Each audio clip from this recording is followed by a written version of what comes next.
The Messenger of Allah Hertz, Muhammad Mustafa, Boo and his family, would repeatedly carry his grandson Hertz Hussein, Boo, on his shoulders, raise him up in front of the people and say, "This Hussein is from me, and I am from Hussein. People, if one day this Hussein gets into trouble and asks for your help, support him, because he is the master of the youth of heaven. He is from my blood, he is my child." But unfortunately, a very short time after the Messenger of Allah left this world, a terrible sight appeared on the hot sands of Karbala. Round Pushpin on one side, an army of 900,000. Round Pushpin on the other side, the apple of the Messenger of Allah's eye, his grandson Hertz. Hussein, A.S. Imam Hussain, A.S. repeatedly addressed the Ummah. "Why did you block my way? Don't you know me? I am the grandson of your Prophet. Why did you leave my children without water? Why do you want to martyr me? What have I done? Have I made a change in the law of the Messenger of Allah? Have I wronged someone? Have I violated someone's rights?" The army shouted in unison, "O Hussein, we are killing you because you are on the side of your father Ali." Imam Hussain A.S.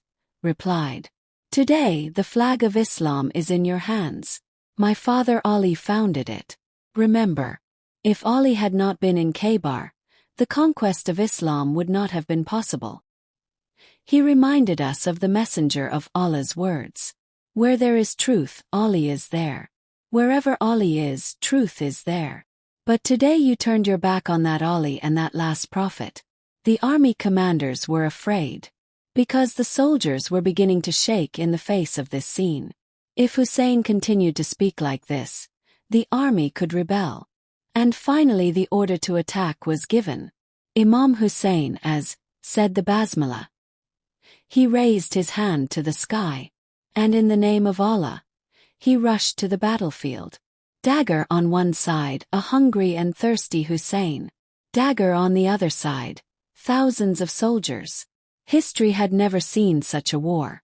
This scene where a lone man faced hundreds of thousands to defend the truth. It was so effective that some soldiers put down their swords, some ran away. Imam Hussain as cried out, "O people! Look at these children who have been without water for 3 days.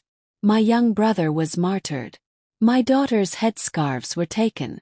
I buried my son with my own hands. Is this your justice?"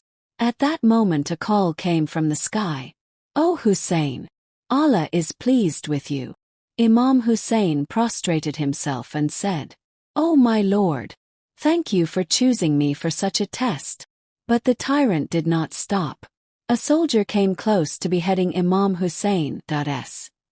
But whenever he saw his head, the face of the Messenger of Allah would come before his eyes. He would back away in fear. Imam Hussain opened his eyes and said, "O man! Don't you know that I am the grandson of the Messenger of Allah? I am the master of the youth of paradise." The soldier said with tears, "I know, but I am doing this for the worldly goods." Then Imam Hussein's head was cut off. His body was looted. His ring did not come off, his finger was cut off. And the body was tied to ropes and dragged through the sands of the desert. The incident was so cruel that some said, "This is a lion. It is impossible to kill him." Imam Hussein's horse was the horse that the Messenger of Allah rode.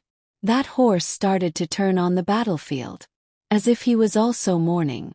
A soldier said, "I saw with my own eyes that the Messenger of Allah rode this horse." But strangely enough, those who respected the horse forgot the Messenger of Allah's grandson. Imam Hussain put his head on the ground and continued to praise Allah. At that moment, the soldiers approached again to cut off his head. But whoever approached would see the Messenger of Allah on Hussein's face and retreat. Finally, someone approached and separated the head of Imam Hussain from his body. Then the body was stripped. His belongings were stolen. And Imam Hussein's body was carried through the desert. Children were left without water for 3 days. Women were taken captive. Hussein's house was burned. Brave men like Zulfikar were martyred one by one. But Hussein's cause it is not over. Even today, millions continue to follow in his footsteps. Imam Jafar al-Sadiq has said, "Peace be upon Hussein who prostrated himself to Allah in the midday heat. Peace be upon Hussein whose body was torn apart but his soul thanked Allah. Peace be upon Hussein whose cause remained alive until the day of